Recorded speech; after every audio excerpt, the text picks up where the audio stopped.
Would doing the unthinkable save Ukraine, Taiwan, world peace, and Putin's face?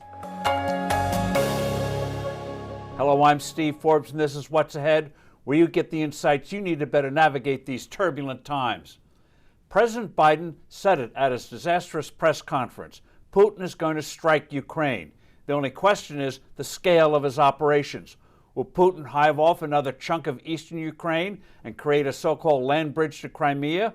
Or will he attempt to establish control of the country by destroying the current government and much of Ukraine's military, combining cyber warfare to shut down Ukraine's electricity grid and unleashing massive air and land attacks? One Russian aim would be to smash Ukraine's armament facilities. In that scenario, Putin wouldn't try to occupy all of the country. Rather, he would make Ukraine unable to function without his acquiescence. Sanctions? Despite Biden's bluster, Europe, especially the Germans, are expressing hesitancy, exemplified by this headline: Germany urges prudence in potential sanctions against Russia over Ukraine. Europe faces a war on a scale not seen since World War II. The confused and hesitant responses by Biden and his team will embolden Beijing and dishearten our Asian allies. The world is becoming a more dangerous place, and Washington seems at a loss. Belatedly, the White House is sending some U.S. forces to Eastern Europe and talking up more specific sanctions. But this is likely too little too late. That's why Washington should give serious consideration, but won't, to sending U.S. forces to Ukraine right away. A brigade engaging in maneuvers would act as a tripwire. We wouldn't fight the Russians, but Putin knows he can't win a war with the U.S., and so do his generals. The purpose would be deterrence.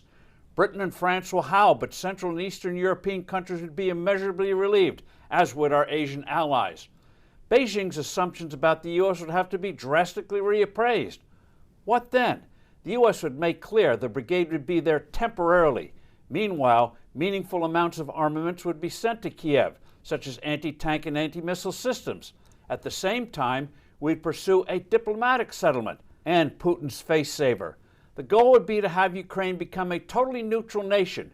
It would never be a member of NATO, although it would have its own military which could obtain arms from other nations.